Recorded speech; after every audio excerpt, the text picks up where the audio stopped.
Couple more questions just coming in here now. We've got one from the chat and then we've got one in the Q&A session. So I'll go for the chat one first from Vanessa.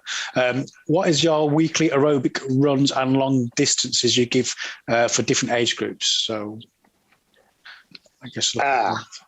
that's the $1 million question. Depending, it's about training maturity. It's about, where they're at. I mean, if I had a guy that was specifically an 800-meter runner, and I have one at the minute who's not actually coached by me, but he joins my sessions on a Tuesday and a Thursday because he's based at Kent University. He will be running less miles a week than one or two of my under 15s. Just because he just doesn't have that capability. He's much more an 800-meter runner. Potentially he could make a good 1,500-meter runner, but his 1,500-meter compared to his age, he's a 151 800-meter runner, but he's only a 356 1,500-meter runner, where he should be, in the 348, 346 region for 1,500s.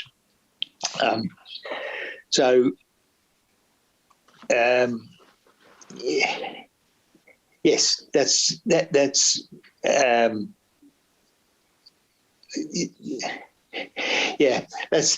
the importance of it, really. To remind me what so kind of asking for observations around your sort of your longest distance for the aerobic runs and what you do for the different kind of age groups. So if there's a differentiation between, say, a 12, right, 16, 18 year old. Generally, I try and work on a basis of, when they're novices, we find out what they can do and what they can cope with. But as an under 13s, I wouldn't expect to be running much more than 20, 25 miles a week. Under 15, 30 miles a week. Under 17s, 35 to 40 miles a week. Under 20s, maybe 50 miles a week. And given that typically I've produced under 20 internationals virtually every year for the last 10 or 15 years, and none of them have been doing much more than that, and then I think I've proved that that's enough in order to make international teams. When they then become seniors, it's a question of gradually increasing that, but invariably they're off to university at that point, and I'm not necessarily in control of it. How much that increases depends on who they find to train with. And if I've got a couple of guys at Loughborough University who've fallen on their feet during the lockdown. Had the female athlete run 4:27 as a time trial, and the male athlete run 3:46 as a time trial. They've both gone on and improved that this summer already, but their mileage has probably increased 30% from what we were doing back here at home. For sure. A couple more questions coming in here. One from Matthew. How do you prepare for an athlete for the mental side of racing? That's about expectation. That question actually comes from an athlete I coach, and I understand why he's said that. The mental side, you have to think what it is that you're gonna do in the race, what your expectations are in the race, and you just think it through, make the adrenaline run, and then set out to try and deliver it, rather than get into the race and then discover that you're really just not feeling like it, and you haven't got the ambition anymore. You create the ambition in the warm up by deciding exactly what it is that you're going to do or try and do. Makes sense to me. And maybe if you're a novice athlete, you discuss with your coach what is actually possible in order to set that benchmark. No, for sure. So, question here from Kate. When planning for races, do you reduce the training intensity stroke load similarly for your young athletes, e.g. under 13s, under 15s, as you would for older athletes? Absolutely. The reduction in load is important regardless of age. If you're not reducing the load, then you're reducing the opportunity for them to perform well. And it doesn't matter whether they're an under 13 or a senior athlete, or even a veteran athlete. In fact, I would go so far as to say, in the case of the veteran athletes, it's even more important. You know, they've got a lifetime of running behind them, but if you don't take the load off, they won't produce at their best. And I guess it's also down to the individual's recovery profile as well, isn't it? Because lots of things can affect that. You know, even at a relatively young age, if they're in a period of heavy exams at school, etc., then that might mean that they're not going to recover so well because they're massively stressed as well. So they might need more recovery, sort of cut back before the race. Yes, absolutely. Question here from Kath. During the track season, would you include any other threshold running other than a long run, or even use a combined threshold stroke track session? Yes, I do both of those things. Sometimes just to add an increase to the load on some of my more senior athletes, under 17s, under 20s. They would run their warm up, which is maybe a mile, then they would run 2 or 3 miles at aerobic threshold, come onto the track very quickly, do a few strides, and then straight into the session. So yeah, that's very appropriate for more senior athletes. Definitely. Question here from Jack. When working with young athletes who still participate in other sports, such as football, what differences come into their training, and which run sessions take priority in their training week if they may not be running as much as others in the group? Okay, that is a conversation that you definitely need to involve the parents in, because it's usually the parents that are cause of that problem. But you need to know what the athlete is doing on the other days of the week. So you know, if they're playing a game of football on a Sunday, there's no point in prescribing a long Sunday run, because it wouldn't be appropriate either before or after. And neither probably would it be appropriate to prescribe that long run on a Saturday if they're going to have a competitive game of football on the Sunday.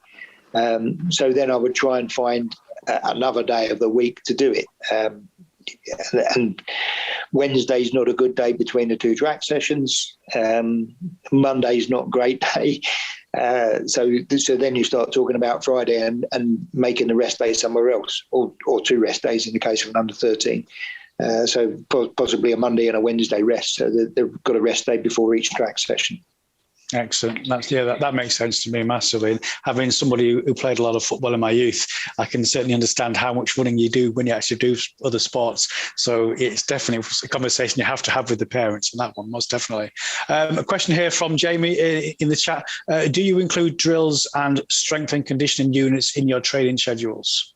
Oh, absolutely. That is we always do it as part of the warm-up. But if an athlete has got a particular weakness, and I can think of examples of athletes that have said, how many press-ups did you say? I can only do 5. Then, you know, I'll prescribe them, you know, you need to do them before you go to bed every night, and try and add 1 a day. And usually within a fortnight, they'll come back to me saying, I did 20 straight off.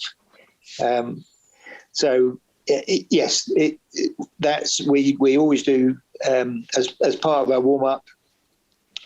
We do the dynamic drills, which I have to say, because I'm of an age where dynamic drills weren't really part of what we did in our warm up. I've learned that from other coaches, but in particular, I usually get the other coaches to deliver it because I don't feel competent in being able to, well, I certainly can't demonstrate them myself anymore. So I get somebody else to demonstrate them, or one of them, the senior athletes in my group that have been through that already.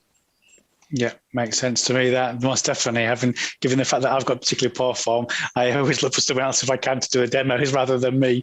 I can understand that entirely. A question coming in from Kath again. For your 151 athletes who needs to improve at 1500 meters, are there any specific ways in which you will organise his training so as to improve his 1500 meters speed endurance, but still improve his 800 time? That's exactly what I am doing with him, because his coach, who's actually a UKA-based coach, believes that ultimately he will be a 1500-meter runner, not an 800-meter runner. So we're having a pep talk when we do something like 5 times a mile on the track. He's then pumped up to try to keep up with the guy who can run 3:45 currently, and usually he can. The wheels might come off at number 4 and number 5, but he's having a go at trying to do that, and we're also trying to increase the volume of aerobic running he does in the rest of the week, and the two things combined are gradually getting him there, I think. Excellent. Okay, I think we've got time for one more question, and then we'll start to wrap up. And this one's probably a relatively straightforward one. It's more about your opinion rather than some technical advice. So, what's your opinion on athletes wearing GPS watches for every run, including easy? On one hand, it's useful to know exactly what they've been doing, but I sometimes find it turns everyone into a time trial, so they obsess too much about the data. So, what's your overall opinion on that one then? The watch has its place. And I encourage my athletes to wear it. If I've prescribed an aerobic run, then I'd like to know that they were wearing the watch to provide the data to me that it was actually an aerobic run. But the rest of the time, when they get on the track, there's no point in having it on. When they're doing a steady run, there's no point in having it on. All I need to know is I ran 12 miles and I took 70 minutes. That will do for me, because that's the only importance it's really got within that frame. So wearing a that kind of data collecting device, I think, is counterproductive, because then there's no nice surprises anywhere. Yeah, for sure. I totally agree. I mean, it has its places, but I think, all too often we see athletes, in my opinion, or my experience, that can become too obsessed on the data. And like there's alluded to there about Nicola, they start chasing times when they shouldn't be. And it's really a great way for, I guess, as a coach to assure that they're actually doing what you're prescribing at the right intensity. If you want to reach out to Peter, his email is there on the site. So Peter Mullervy, Peter.Mullervy at btinternet.com. Of course, you can reach out to Mark, Embrace at englandathletics.org, and of course myself, Darren Reevell, dreevell at englandathletics.org, and ask questions from us or directly to Peter. As Peter alluded to during the presentation, he's happy to take your sort of private one-to-one questions. So do feel free, if you've got some burning questions you maybe didn't want to answer here, or something that comes to your mind this afternoon or tomorrow, ping through to Peter and he'll happily answer that.